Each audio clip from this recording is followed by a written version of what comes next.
So what we want to do now is go back a little bit to the PowerPoint. When something's not working, we need to pause, back off, change something, and then try something again. But we want to be careful. We want to use a puzzle. We want to use 6 puzzle pieces to figure this out. We want to look at the person's history and their preferences. And then we want to look at what's their state of ability right now. What are they able to do right now? And what are they not able to do right now? As well as what type or types of dementia do we think they have? If we're pretty sure it is a dementia, it's been diagnosed or it's been identified as probable dementia, we aren't sure what type. What other health conditions do they have? Or what kind of sensory changes, vision changes, hearing changes, movement changes, sensory? Do they have peripheral neuropathies? Do they have cataracts? Do they have loss of hearing in the range of human speech? Do they have hypersensitivity? Do they have tinnitus, which means ringing in the ears? Do they have glaucoma? Do they have, there's so many things that could be going on. And on average, people who are living with dementia have 3 other health conditions. And often one of them is physical, one of them is emotional or mental, and one of them is sensory related. They have things happening that are affecting their body and their brain and how they take in data. And then there's the environment. So you notice when Teepa and Melanie were interacting, Teepa had very little there in front of her because she doesn't like things cluttered. She likes things organized. But what she's done is she's hidden everything. She's putting everything away because she's afraid people will steal it. And so she takes everything away except her coffee mug, which sits right in front of her where she can keep an eye on it, and the cloth that she can wipe the table with. She wants to be in control. And the chair and the table, and then the other chair, but it's mostly empty because she's hidden everything. Or she's put it outside the door because it's not mine. I don't know whose it is. It doesn't belong to me. I don't know how it got here. This isn't even my house. I hate these people. They have me in an apartment. Mom, it's your apartment. Well, this is never an apartment I've lived in. This is a dorm room because I can also get turned around in time. So then we have the care partner. How are they approaching? How are they behaving? And who else is around, if there is somebody else around? And then how do you put the day together? How do you put the whole day together so that what we have is a good day? How are we going to do all this? Well, here's your puzzle pieces.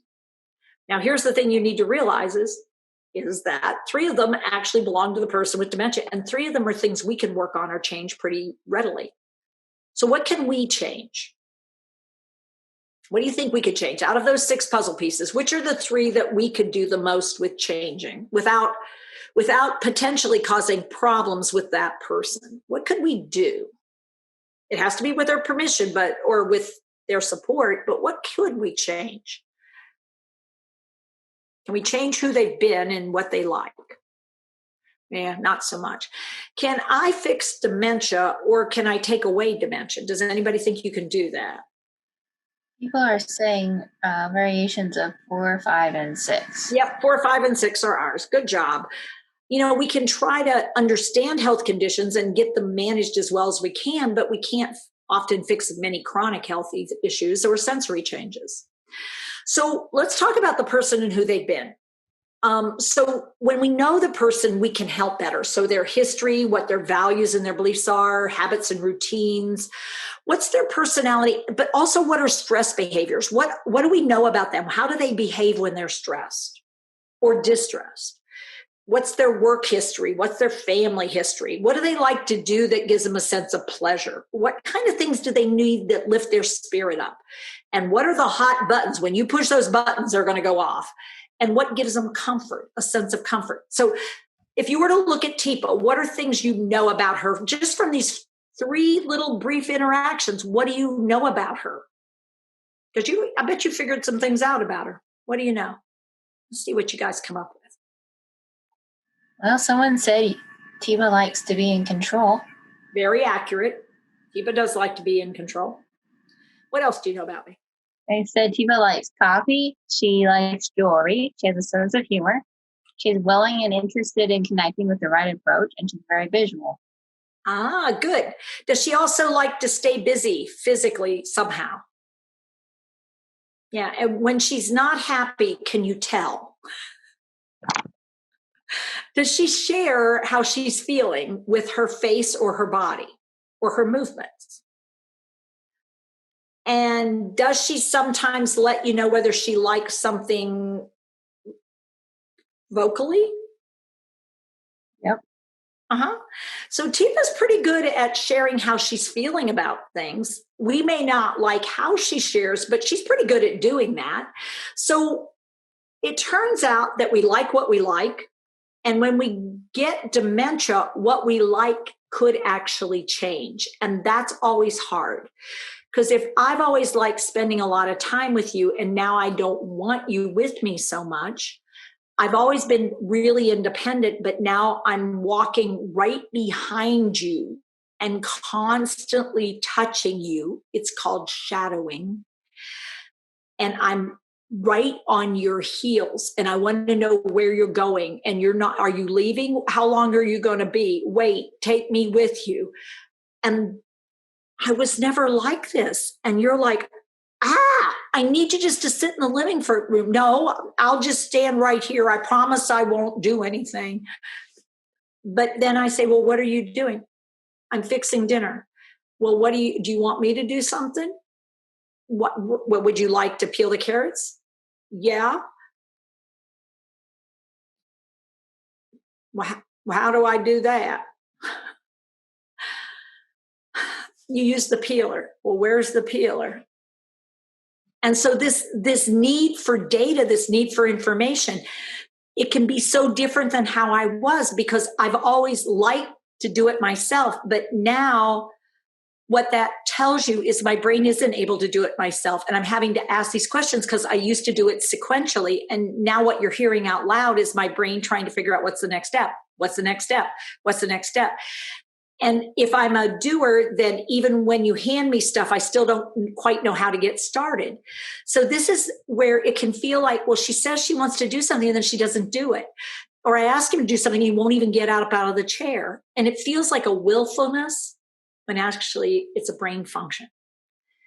So one of our challenges is with our personality, how willing are we to meet the person's changing needs? And if we're having trouble changing along with them, it can get really hard because our changes are much harder for us when we're sensing the loss. We're feeling the grief. When we're grieving their change, it's much harder for us to be effective in our changing. Because you know what we want? We want them back. We want them like they were. We want it to be like it was. I want my mom back. This is not my mom. And when we're feeling that way, whether we mean to or not, we convey it. Because what we're seeing is the person's dementia. And we don't like their dementia, but we're looking right at them. And what we're wishing for is what we can't have. Do this. And we're holding on to something that no longer exists. And what we're missing is what's possible right in front of us. And if we're not willing to let go of what was, like Melanie was having a hard time letting go of how it used to be with Teepa. But once she accepted that Teepa's in a different place now, and I need to knock, and I need to wait for her to look up at me, and then I need to stay here and go, Teepa, hey. And she'll go, hey. And then Melanie will say, it's Melanie. And Teepa goes, it's what? Wow, that's a hard one. Because in that moment, Teepa's looking at this person that has been her care provider in the past and not recognizing the old relationship. So in that moment, letting go of the grief and go, hey, and shaking hands and moving your hand into what we call hand under hand.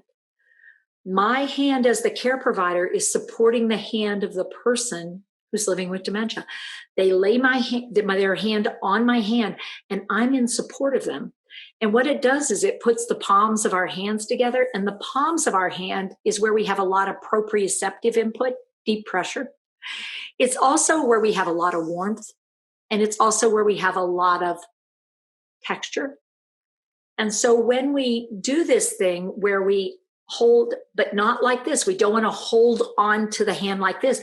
What we want to do, and you can practice this just really basically, if you take your left hand and face it forward, because you can't actually shake your own hands, except you can, but it's fake. So what we're going to do is pretend like your left hand is someone else's hand. So stick your little finger up like it's a thumb and make your thumb come in like a, and then you shake hands, go a normal handshake, and then rock yourself up and let your left hand sit in your right hand. But realize when you open your fingers, each of you can simply let go, or you could choose to stay together. But when I'm here and I give a gentle pump with the pads of my fingers, it will almost always make the person want to look at me and see what I want. When I pump the hand and then I point at something, it will cause them to look where I point. So suddenly this hand under hand support is a connection that wires our brains together. Hi, I'm Teepa Snow, and you just found our YouTube channel and watched one of our videos. I'm the owner and founder of Positive Approach to Care. Thanks for watching. And if you liked, if you have a comment about, or you would, please share it with people you know. Oh, and if you haven't yet done it, consider subscribing. We'll let you know when the next new video comes out. And you might want to visit our website, www.teepasnow.com, where you'll find other resources as well. See you there.